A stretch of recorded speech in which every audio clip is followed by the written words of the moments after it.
Before we start today's story, I wanted to give you a heads up that if you're listening with kiddos, you might want to listen on your own for this one first. There's no swearing or anything like that, but as you can tell from the title of the episode, we're going to be talking about Jack the Ripper's brutal murders. So consider this your parental warning.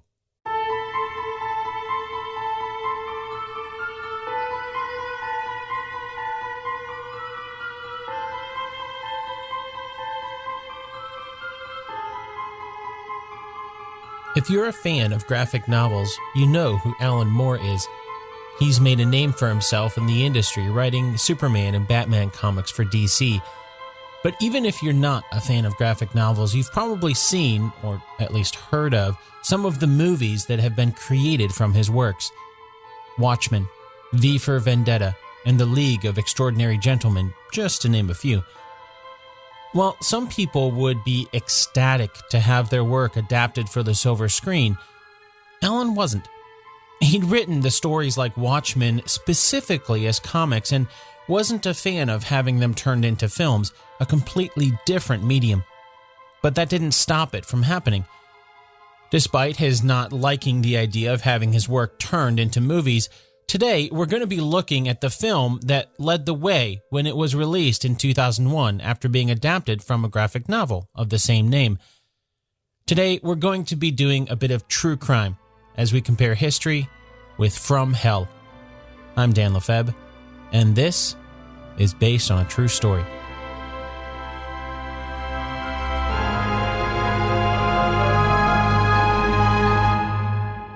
Before we travel back in time, let's set up our game, Two Truths and a Lie. If you're new to the show, here's how it works. I'm about to say 3 facts. 2 of them are true, and that means 1 of them is a lie. Are you ready? Okay, here they are. Number 1. Many of Jack the Ripper's victims had their throats cut from left to right. Number 2. There were 11 murders linked to Jack the Ripper, not 6 like the movie shows. Number 3. Jack the Ripper's murders were unsolved at the time, but today we know who he was. Got him? Okay, now as you're listening to our story today, you'll find the 2 facts scattered somewhere throughout the episode, and then by a simple process of elimination, you'll know which one is a lie. And of course, we'll do a recap at the end of the episode to see how well you did. And I wanted to say a big thank you to Nikki for becoming an official producer of the show. Now, if you're not sure what that means, as a producer of the show, Nikki got to pick a movie and have it jump to the front of the line. And she picked From Hell, hence today's episode. Oh, and producers also get early access to episodes before anyone else, along with some exclusive bonus episodes. For example, I've got a bonus episode going out to accompany this one that dives a little deeper into the story with some of the letters that Jack the Ripper wrote, read by yours truly. It's some pretty chilling stuff, but if you enjoy today's episode, you might enjoy that as well. If you want to get access to that, you can hop on over to basedonatruestorypodcast.com/support. Thank you so much, Nikki, for your support and for helping keep the lights on here at the show. Okay, you ready? Let's compare history with Hollywood's version of From Hell.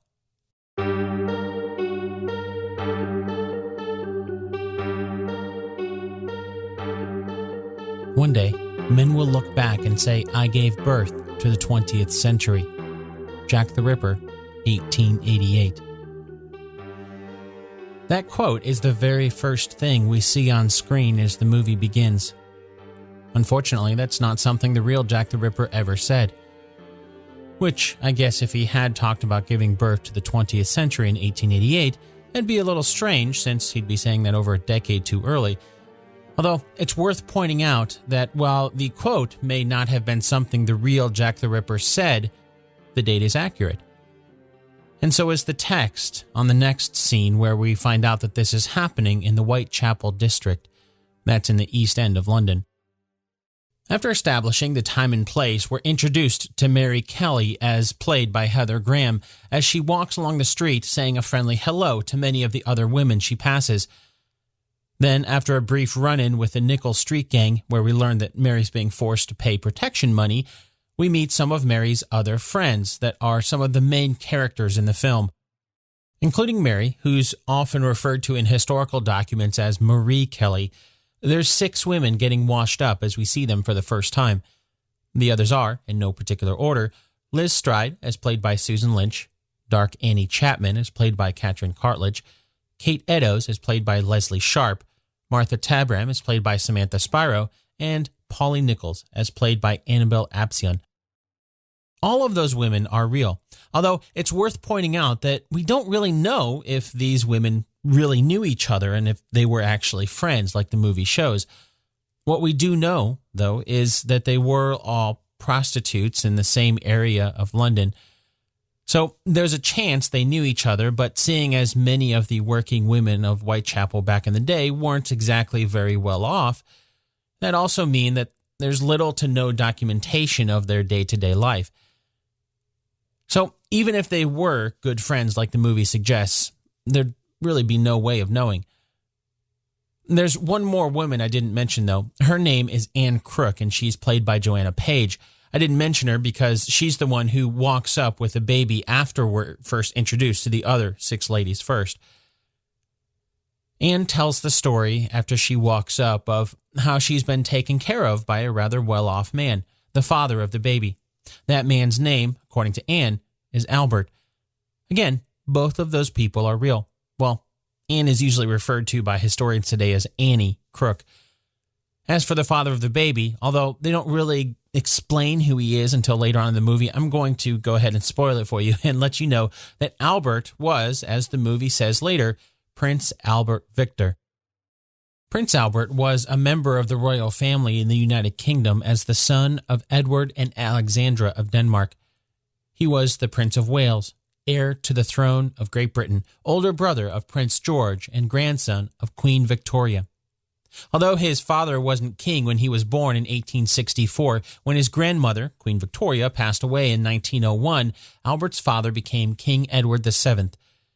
Speaking of Anne and Albert, going back to the movie, the next big plot point in the movie that we see is a scene where we see the couple having sex. Then Ben Kidney bursts into the room with a couple of goons and hauls them off. Oh, and Ben Kidney, who's played by Terrence Harvey, is a fictional character, although he could have been modeled after a real person at the time named Michael Kidney. In the movie, Anne and Albert are taken away in 2 different carriages. We never see where Albert goes, but we see Anne get interrogated by Kidney. He keeps saying, "Who knows? Who knows?" The movie doesn't really tell us why he's trying to interrogate Anne, why he's trying to find out who knows, but we later find out that he was trying to learn who else knows about the baby Anne and Albert had. After this, still in the movie's storyline, we see the first murder.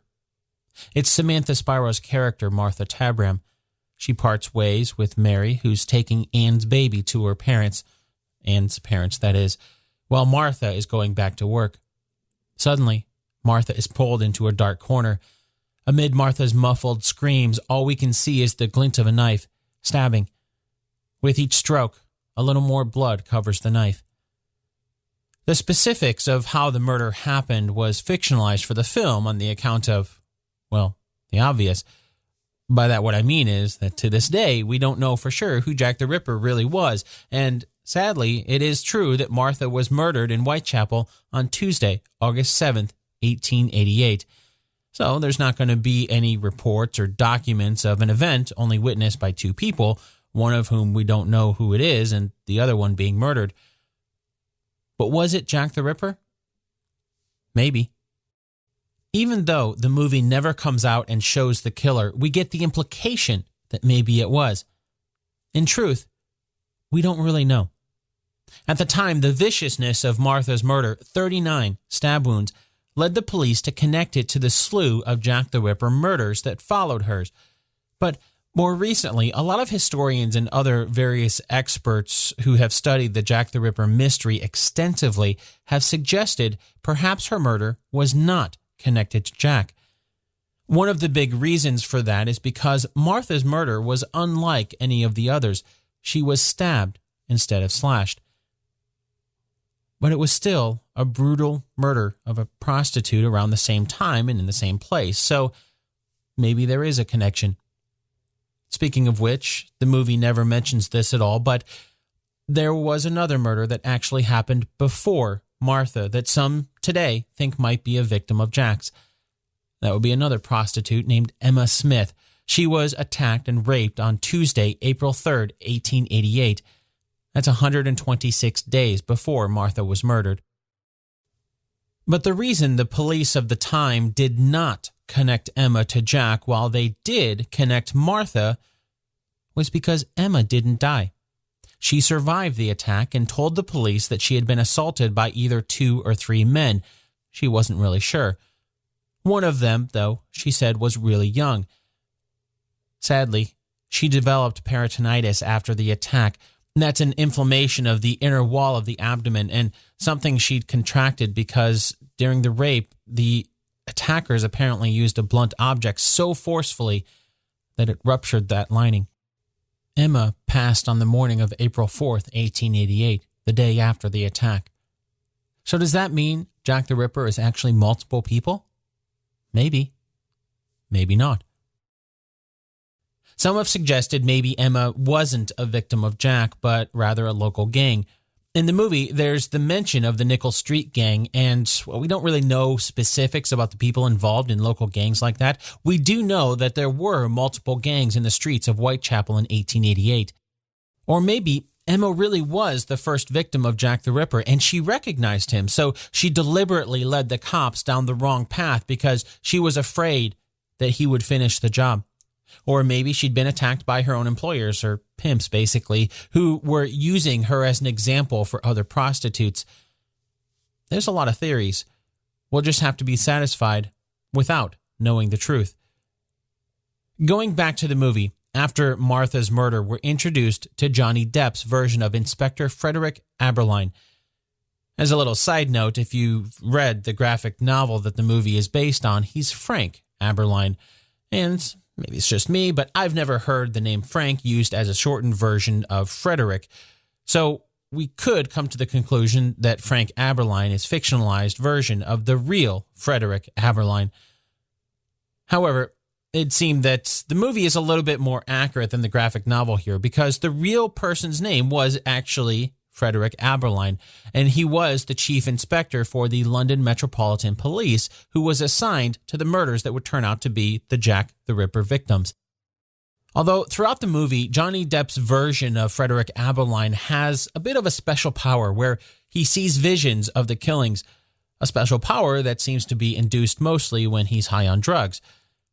And since we were just speaking about the graphic novel, it's worth pointing out that in there, Frank Aberline didn't have that sort of special power.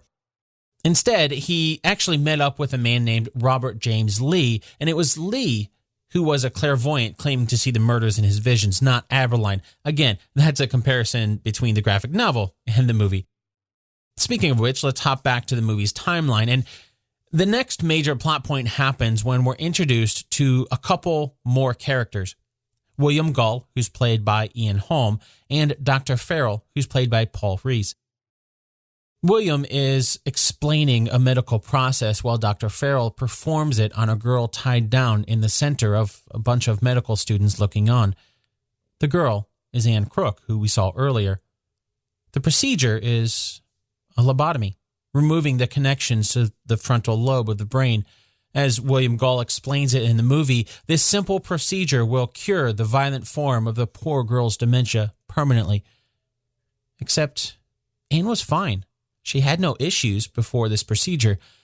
We know this from seeing her earlier in the film as a happy girl enjoying life with Albert and their newborn baby, Alice. So something fishy is going on. And again, the movie is showing something that we just don't know is true. But I suppose that also means we don't know it's not true. Hence why there's been so many debates back and forth for centuries, but that's way too much than we could hope to cover in a single episode.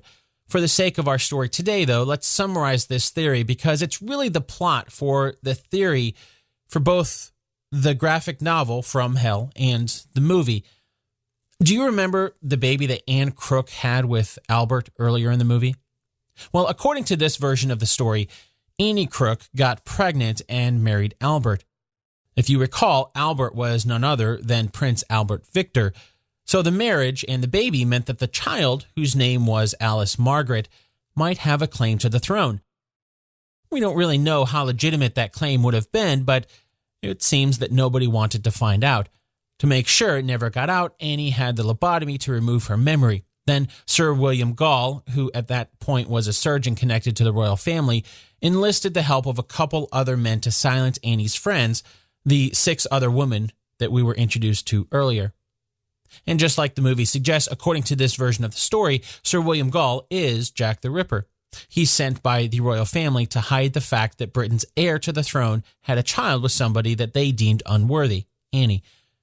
Seemingly on his own, Sir William Gall decides to turn the women into a Masonic ritual series of killings, perhaps in an attempt to further distance the murders from the crown. Then, as we saw at the very end of the movie, William Gall himself is silenced with a lobotomy, the same way that he silenced Anne Crook. At least, that's how the story goes, and for what it's worth, the movie is pretty faithful to this version of the story.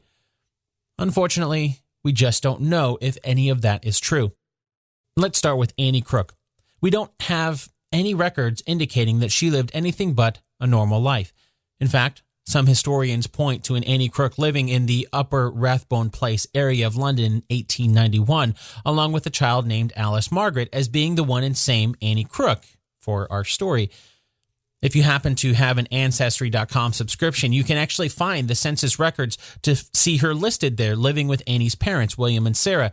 And if that's the same Annie Crook with little Alice, then it would seem to call into question the storyline that both the graphic novel and the movie follow, that Annie was lobotomized and living out the rest of her life not at home, but rather shrouded in anonymity in a mental hospital. Some historians have even managed to track down what they claim was Annie's life through her eventual death in 1920, including multiple instances of her holding down jobs along the way. Not something you'd get from someone locked away in a mental ward. What then of Sir William Gall?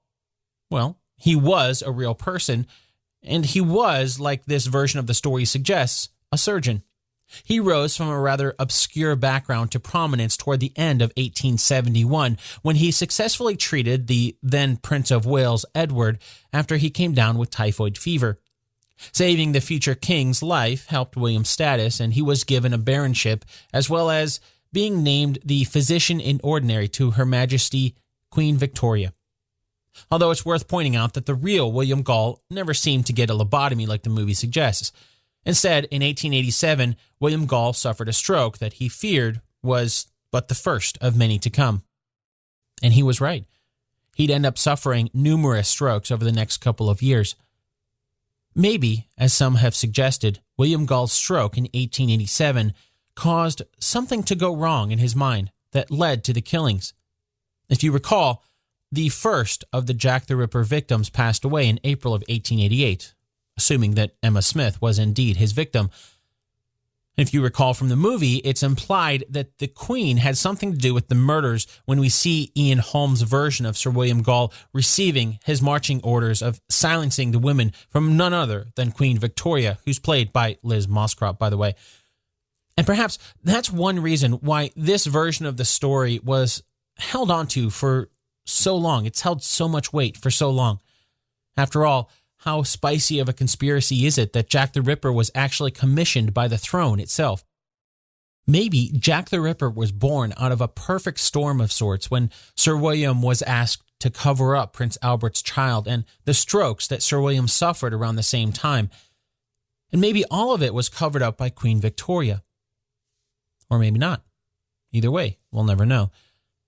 What we do know is that, unlike what we see in the movie, Sir William Gall was never lobotomized. Instead, his health deteriorated after his first stroke in 1887, like we learned about. Then, on January 27th, 1890, he suffered what would be his final stroke.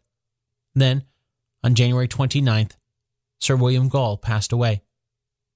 Now, we haven't really mentioned it until now, but the timing of Sir William's death could itself be what suggests he was not Jack the Ripper. You see, despite what the movie shows, the final murder tied to Jack the Ripper was in 1891, after Sir William died. Well, maybe. Now would be a good time to go over the victims. There's more than the 6 women we see killed in the movie. In all, there are 11 women believed to have been victims of Jack the Ripper. Although, as is the case with just about everything in this sad story, we just don't know how many of them were actually Jack's victims. We already learned about Emma Smith, who was attacked and raped on Tuesday, April 3rd, 1888. She died the next day as a result of the attack, making her what many consider to be the first victim of Jack the Ripper. Then there was the first murder that we see in the movie, Martha Tabram. Now, as we learned, some don't think that she was a victim of Jack the Ripper since she was stabbed 39 times, but others do. She was murdered on Tuesday, August 7th, 1888. The next murder was on Friday, August 31st, 1888. That was Polly Nichols. At least, that's her name in the movie. In the graphic novel, they more accurately name her as Mary Ann Nichols. Polly was her nickname. Although the movie shows Johnny Depp's version of Inspector Aberline come into the picture after Martha's murder, it was after Polly's murder that the real Inspector Aberline was brought onto the case. Even though they weren't sure if Polly's death was linked to Emma's or Martha's, the murders of women in close proximity and close timing was something that led cops at the time to think that there might have been a serial killer on the loose. Well, they would have if the term serial killer had existed back then, but you know what I mean. The reason they thought there might be a connection had to do with the manner in which Polly was murdered. Something the movie gets pretty accurate. Polly's throat was slit from left to right. Not once, but twice. As if that wasn't enough, her abdomen had been ripped apart with several deep gashes, likely with the same knife used to slit the throat. Then, as the police were trying to figure out what happened to Polly, another body showed up. This time it was Dark Annie Chapman. Again, that's what the movie calls her. And like Polly, that was her nickname. Her friends called her Dark Annie because she had dark brown hair. Annie Chapman's body was found on Saturday, September 8th, 1888. Like Polly, Annie's throat had been slit from left to right. And like Polly, Annie's abdomen had been mutilated. But the coroner would later suggest that the cuts had been made with a very fine blade, the kind a doctor would use in surgery. Interestingly, her body was found in the backyard of a home occupied by a dozen people at the time. No one had seen or heard anything. After Annie was Elizabeth Stride, or Liz as she's called in the movie. In the movie, we see Liz get murdered. Something different happens. For the first time, someone stumbles upon Sir William and his coachman, Jason Fleming's character, Netley, while Liz is still alive. Netley, who is muffling Liz's screams at this point, yells at the unnamed man who moves on. Then, Liz's body is discovered later. Of course, there's no way to know if this is how it happened or not, but it could have been. At about 1 a.m. on Sunday, September 30th, 1888, Elizabeth Stride's body was discovered lying in a pool of blood with a slit across her throat from left to right. By the account of the man who discovered the body, the man was Louis Daimschitz, the body was still warm, suggesting that Elizabeth had been murdered just moments before he stumbled upon it. He thought perhaps he had even scared off the killer. Unlike Polly or Annie, though, Elizabeth's body wasn't mutilated. Or maybe it was just that the killer didn't have enough time to mutilate it before Louis happened upon the scene. We don't know. According to the movie, as Johnny Depp's version of Inspector Aberline and the cops are arriving on the scene of Elizabeth's murder, we see a dark shadow cover the screen in front of another woman. It's Leslie Sharp's version of Kate Eddowes. All we hear is, "Excuse me, miss," and the shadow passes across the screen, blanketing it in darkness for the fraction of a second. When we can see Kate again, her hands are on her throat, with blood spurting through her fingers as she slides down the wall. Then there's a commotion, another body. The cops rush to the scene, and we see Inspector Aberline arrive to find a message scrawled in chalk. Well, dramatized, of course, the basic gist of all of that is true. If it is true that Louis Daimschitz stopped the killer when he found Elizabeth Stride's body still warm at 1 o'clock in the morning on September 30th, then the killer went right back to work. At about 1:45 a.m., Catherine Eddowes' body was found. Unlike Elizabeth's body, though, the killer apparently had the time to finish his work on Catherine. Her throat was slit from left to right, from what the coroner concluded was a sharp knife, at least 6 inches in length. Catherine's face was cut open, as was her abdomen, and her intestines were strung up over her right shoulder. There was a smaller, completely separated piece of intestine strung along her left arm and chest. Finally, the coroner later concluded that Catherine's kidney and uterus were removed. Well, most of it anyway. The doctor arriving on the scene estimated that she'd been dead for no longer than 10 minutes. Just like in the movie, about 1,500 feet away from where Catherine's body was found, there was a piece of her apron covered in blood. That's about 500 meters or so, and the clothing led the police to find the writing on the wall. And the movie got that pretty close. In the movie, the message is, "The Jews are the men that will not be blamed for nothing." Jews being spelled Juwes. In truth, the message said, the Jews are not the men who will be blamed for nothing. Again, Jews being spelled Juwes. Although the movie is correct in showing that the police commissioner wanted the words erased, in the movie it's Ian Richardson's character, Sir Charles Warren, playing the commissioner. And that was the real commissioner's name at the time. At this point, the murders were already causing a media frenzy, and fearing that the words would spark an anti-Semitic riot, Commissioner Warren ordered the words erased when he arrived on the scene at about 5 o'clock in the morning. The surgical precision to remove Catherine's organs were something that led the cops at the time to assume that the killer had to have known quite a bit about the position of organs in the body. Basically, the killer was probably a surgeon. But even that was debated at the time. Other doctors suggested there's no way it was a surgeon. Oh, and there's one scene in the movie where both the graphic novel and the movie gets its name. That comes when Johnny Depp's version of Inspector Abberline receives a letter from the killer along with a kidney. According to the movie, the letter has the words "from hell" on it. That's true, although it was really sent to George Lusk. We haven't talked about him at all, but he's got a small role in the movie played by Vincent Franklin. George was a local businessman who had been elected to be the chairman of the Whitechapel Vigilance Committee during the murder spree from Jack the Ripper. So he wasn't a police officer, but he was sort of a citizen's liaison to the police. At the height of the murders in October of 1888, George Lusk asked for extra police protection at his home because he had spotted what he described as a sinister-looking man with a beard watching his home. Then, one day, he received this chilling letter alongside a box with half a human kidney inside. This is the letter now known as the From Hell letter from Jack the Ripper. From Hell. Mr. Lusk.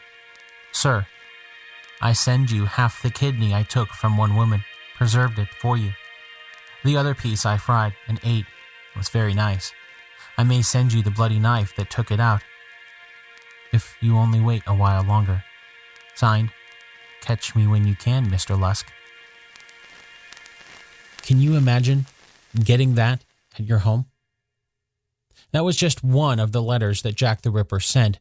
In fact, even though the From Hell letter is signed by Catch Me When You Can, we get the name Jack the Ripper from a different letter. As with just about everything in this case, not everyone agrees that the letter signed as Jack the Ripper was authentic, but I'll make sure to include more of those in the bonus episode for producers. In the movie, there's one more murder. It's the dramatic end of the movie where we see Heather Graham's character, Mary Kelly, asleep in her bed. Or is it really Mary? Meanwhile, there's an epic escape going on as Johnny Depp's version of Inspector Abberline, who at this point has a thing for Mary Kelly, gets kidnapped by Sir William Gull's Masonic associates. With ample time, Sir William arrives at Mary's home and begins his work. We don't see much other than the result, a room covered in blood. Everywhere. Then He pulls out his surgical kit and removes Mary's heart, which he cooks over the fire. After this, in the movie, we find out that it wasn't really Mary. It seemed that she managed to get away, taking baby Alice back to her seaside home in Ireland. Instead, the woman murdered was Ada, a newcomer to the areas played by Estelle Skornick. The brutality of the murder was right. Was it Mary Kelly? Well, they didn't have DNA testing, so we don't really know for sure, I guess, but she was positively identified by a man named Joseph Barnett. He's not really in the movie at all, but he is in the graphic novel as the man who Mary was living with. And that's more accurate than the movie, which seems to have added the romantic relationship between Inspector Abberline and Mary Kelly. That wasn't really in the graphic novel.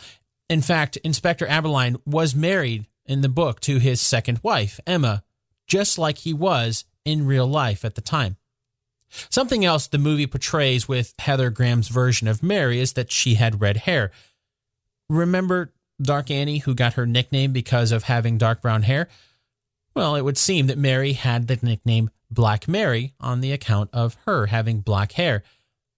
But then again, she also had the nickname Ginger, so even that has some rather conflicting reports. As for the murder itself, unfortunately, the movie is accurate in depicting a brutal scene.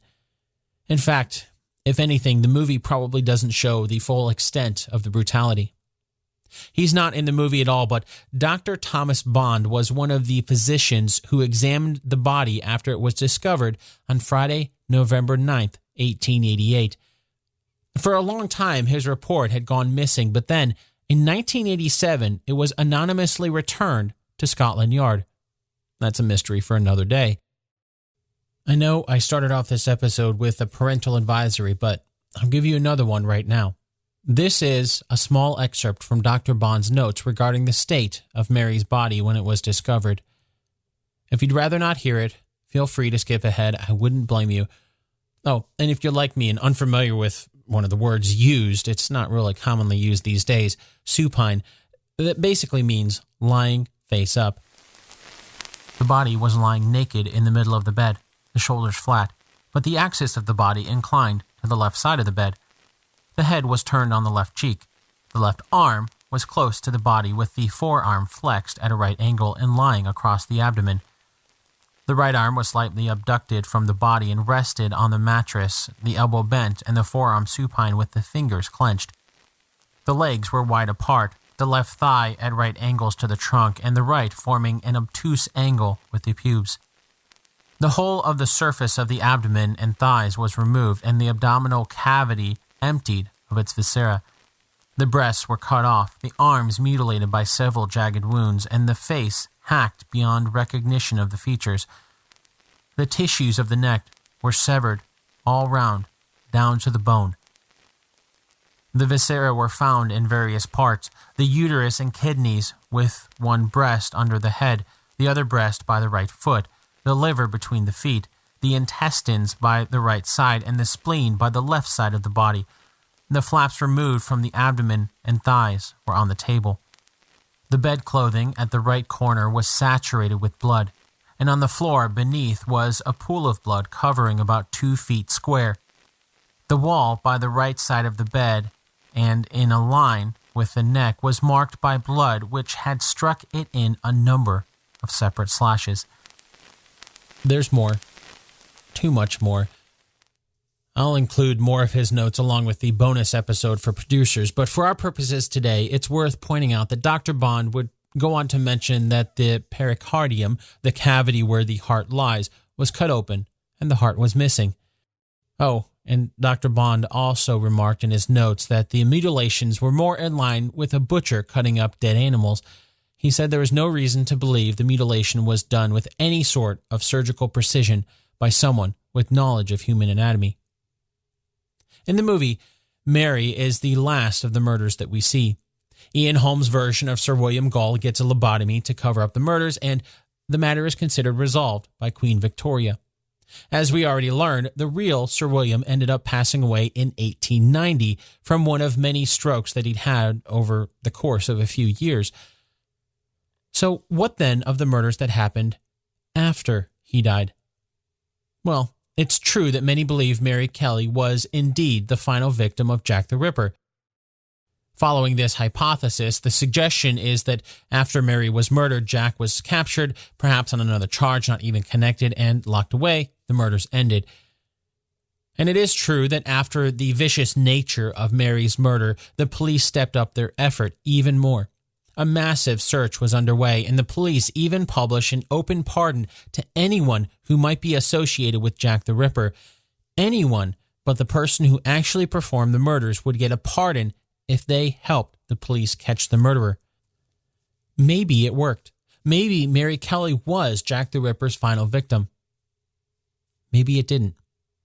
A little over a month after Mary Kelly was murdered, a police constable on patrol in Whitechapel discovered another body.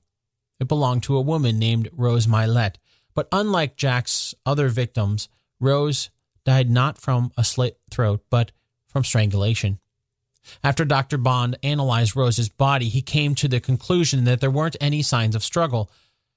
Perhaps Rose had accidentally strangled herself by hanging while drunk. Then again, Emma Smith and Martha Tabram didn't have their throats slit either. And that's one reason why many don't think that they're associated with Jack's killings. Interestingly, Rose Mylett knew and even lived in the same house as Emma Smith for a while. As for signs of struggle, if you remember, Elizabeth Stride was murdered near an occupied home. They'd concluded that there were no signs of struggle in that case either. If Rose was one of Jack's victims, she was the final one for 1888. Sadly, possibly not the last, though. On Wednesday, July 17, 1889, the body of Alice McKenzie was found. Her throat had been slit from left to right. And like some of Jack's earlier victims, the abdomen had been mutilated. However, the cuts on the abdomen weren't quite as deep, indicating that a shorter knife had been used than the one in Jack's earlier killings. As a result, there were some conflicting thoughts. Some thought the slit throat and mutilations suggested that Alice was another of Jack's victims, while others, including Inspector Aberline, did not agree. Speaking of mutilations that caused controversy about whether or not it was Jack's victims, a couple months after Alice's body was found on Tuesday, September 10th, 1889, a torso was found in Whitechapel near Pinchin Street. Despite a search of the area, no other body parts were found, and the torso could never be identified. Some suggest that since it was found in Whitechapel and obviously was a mutilated body, it must be Jack the Ripper, while others suggest that perhaps this torso was linked to another rash of killings in London. We haven't even talked about those yet, and they're typically not associated with Jack the Ripper, but right around that same time, there were a series of murders in London's East End, of which Whitechapel is just one of the districts, that began as one murder in 1887, in which the only evidence left was a torso. Then, in 1888, another victim was murdered, and two more in 1889. Each time, the killer left behind a torso, hence the name, the Thames Torso Murders. Could the Pinchin Street torso be connected to Jack the Ripper, or was that the work of the Thames Torso killer? Or could it be that they're one and the same? Those are all questions left unanswered.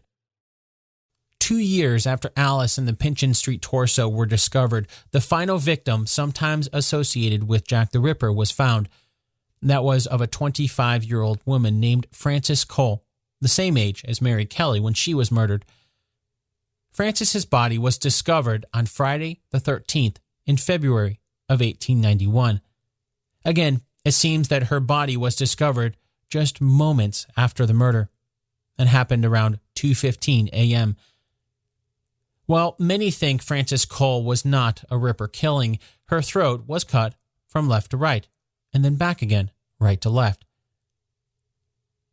With her murder, there might have finally been a break in the case. She had been seen with a man named James Sadler earlier, someone who the police had on their list of suspects to be Jack the Ripper. After Frances was murdered, they arrested James for her murder. Unable to find any more proof, they had to release him on March 3rd, 1891. Oh, and as a little side note, James Sadler wasn't on the police's short list of suspects. There were a few men that they were looking at closer than others. They were in no particular order: Francis Tumblety, Aaron Komaniski, Michael Ostrog, and Montag Druitt. Then there was Chief Inspector Aberline's favorite for the murders, a man named Severin Klasowski. He went by the much easier to pronounce George Chapman. While those might be considered the primary suspects at the time of the murders, they weren't the only suspects overall. Even Lewis Carroll, the guy who wrote Alice in Wonderland, has ended up on the suspects list for some. The fear and terror that gripped the streets of Whitechapel has been something that countless historians, experts, and others have tried to solve ever since. Ripperologists. That's the name for true crime buffs who become obsessed with the search for the man that might have been the real Jack the Ripper, even to this day. Or woman. Inspector Aberline thought perhaps it could have been a female killer.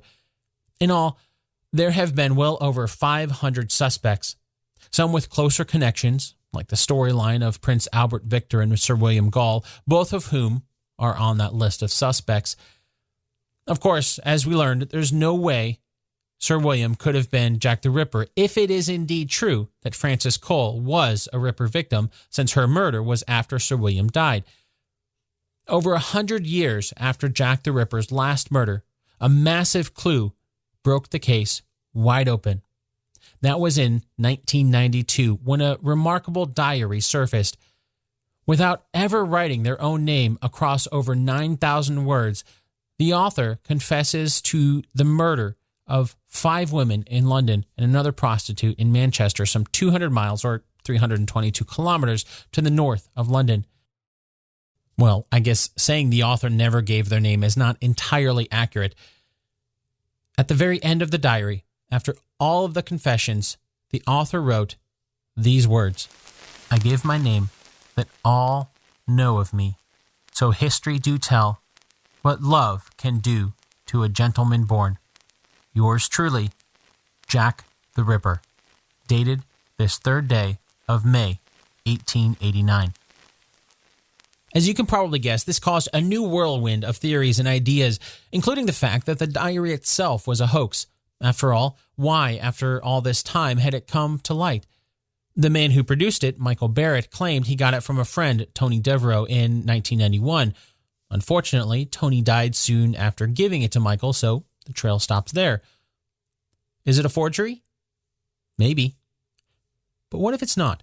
According to researchers like Bruce Robinson, who spent years researching the subject matter, and Robert Smith, who authored the book 25 Years of the Diary of Jack the Ripper, The True Facts, the diary is not only authentic, but Michael Barrett didn't reveal his true source of the diary out of fear of being charged with a crime.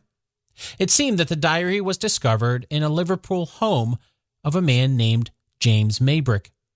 That would seem to line up with the contents of the diary. Even though the author of the diary never comes out and says their name, most historians agree that with the other events and things mentioned within, it all points to it belonging to James Maybrick.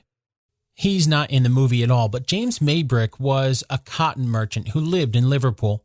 On April 27, 1889, James's health suddenly declined until passing away 15 days later on May 11th. Do you remember the date at the end of the diary? May 3rd.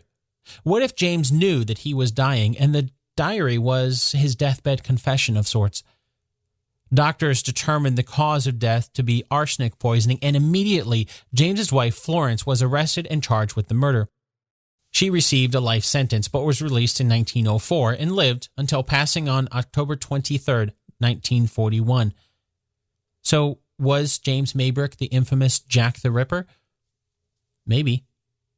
If so, that would mean the murders of Alice McKinsey and Frances Cole weren't Jack's victims, since they both happened after James died in May of 1889. And for that matter, it would also mean that the Pinchin Street torso wouldn't be connected to Jack either. Many already don't consider those murders to be connected to Jack, so that doesn't necessarily discount James Maybrick. In 2011, a man named Jose Abad proposed a different theory. Jose is a handwriting expert who compared the writing from Jack the Ripper's diary to other handwriting from suspects at the time. He believes he found a match in none other than Inspector Frederick Aberline, the police officer in charge of the investigation for the murders. And while entirely circumstantial, the dates could line up with all of the women even possibly thought to be Jack's victims. The last of those, of course, being Frances Cole, who was murdered on February 13th, 1891. Inspector Aberline retired from the police on February 8th, 1892, before taking over the European arm of the United States Pinkerton National Detective Agency for over a decade. It would seem he wasn't done with detective work. He just wanted a change of scenery. On December 10th, 1929, Frederick Aberline passed away from natural causes at the age of 86. 3 months later, his wife of more than 50 years, Emma, passed away as well. So was Inspector Frederick Aberline the infamous Jack the Ripper? Maybe.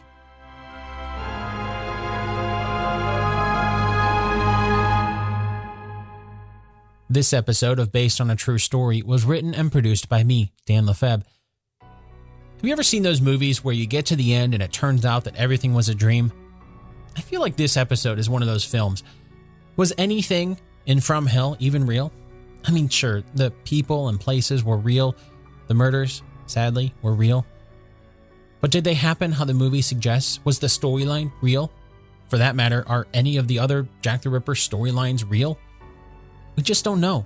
We don't know if the diary is real. We don't know if it is Inspector Aberline's handwriting. No matter how many supposed answers we find, the only thing that is certain is that we just don't know. To start digging into some of the other theories and potentially other suspects and storylines about Jack the Ripper, there's a couple places I'd recommend. First, start with a graphic novel that the movie is based on. Yeah, it's not going to be historically accurate, but it's worth reading, even if it's to see how they changed the movie. For example, in the movie, we see Johnny Depp's version of Inspector Aberline die at the end, but that never happened in the graphic novel. I'd also recommend Robert Smith's book, 25 Years of the Diary of Jack the Ripper, The True Facts, to learn more about the diary, or Jose Abad's book that dives deeper into the concept that Chief Inspector Frederick Aberline might have been Jack the Ripper. That book is called Jack the Ripper, the Most Intelligent Murderer in History. Another great resource is a website called Casebook Jack the Ripper. They've got a lot of facts and theories laid out in a great way to help you start digging deeper. You can find that at casebook.org, or hop on over to basedonatruestorypodcast.com and I'll add links to those books and plenty more resources to begin your deep dive into the story of Jack the Ripper. Before we get to the answer to the Two Truths and a Lie game, here's another 5-star review. This one is a very brief review, and it comes from Janine Gill over on Apple Podcasts, and it says, "Really interesting. Love hearing the real stories that inspire films." I'll keep my reply brief as well. Thanks so much, Janine Gill. And while I'm thanking people, I want to say another thank you to Nikki for helping me keep the lights on here at the show by becoming an official producer, and for picking From Hell as the topic for today's episode. Thanks, Nikki. Now it's time for the answer to our Two Truths and a Lie game from the beginning of the episode. As a refresher, here are the 2 truths and 1 lie. Number 1. Many of Jack the Ripper's victims had their throats cut from left to right. Number 2. There were 11 murders linked to Jack the Ripper, not 6 like the movie shows. Number 3. Jack the Ripper's murders were unsolved at the time, but today we know who he was. Did you find out which one is a lie? The lie is number 3. Or is it? Call it a bit tricky, but I thought with the subject matter today, it'd be fitting to answer this the same way we did with everything else in our story. Maybe. Looking through the lens of history, do we know who Jack the Ripper was? There's a lot of people out there who are convinced that we know who Jack the Ripper was. It was Prince Albert Victor himself. Or it was James Maybrick, or it was Chief Inspector Frederick Aberline, or it was George Chapman, or it was Dr. Francis Tumblety, somebody who we didn't even really talk about in this episode, or it was Sir William Gall. Well, we know a lot more now than we did at the time, and there's some pretty damning evidence, but I think too much time has passed to know for certain. So that means, in my personal opinion, number 3 is the incorrect answer. As infuriating as it is to have such a mystery left unanswered, I don't think we can conclusively say without a shadow of a doubt that we know who Jack the Ripper was.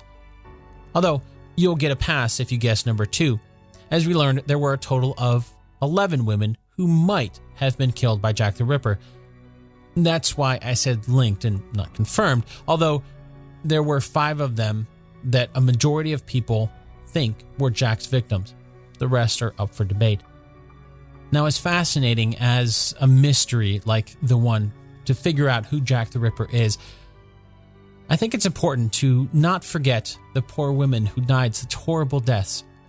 So as a final recap, lest we forget the names of the victims, these first 2 women are debated as to whether they're Jack's victims or not, but they still deserve to be remembered. Emma Smith, Tuesday, April 3rd, 1888. Martha Tabram, Tuesday, August 7th, 1888. These 5 women are almost certainly Jack's victims. They're also the women that writer Alan Moore dedicated his graphic novel From Hell to. Mary Ann Polly Nichols, Friday, August 31st, 1888. Annie Chapman, Saturday, September 8th, 1888. Elizabeth Stride, Sunday, September 30th, 1888. Catherine Eddowes, Sunday, September 30th, 1888. Mary Jane Kelly, Friday, November 9th, 1888. These 4 might be Jack's victims. They might not be. Rose Mylett, Thursday, December 20th, 1888. Alice Mackenzie, Wednesday, July 17th, 1889. The Pinchin Street torso. Unfortunately, we just don't know who it was, but some poor woman died. Tuesday, September 10th, 1889. Frances Cole, Friday, February 13th, 1891. And now it's your turn. I want you to weigh in. Do you think the diary is real and confirms the identity of Jack the Ripper? Or is it a hoax? Consider this your official invitation to join the Based on a True Story Facebook group and share your thoughts with the community. You can also find me on Twitter where I'm at Dan Lefebvre, DanLafeb. Thanks so much for listening, and I'll chat with you again really soon.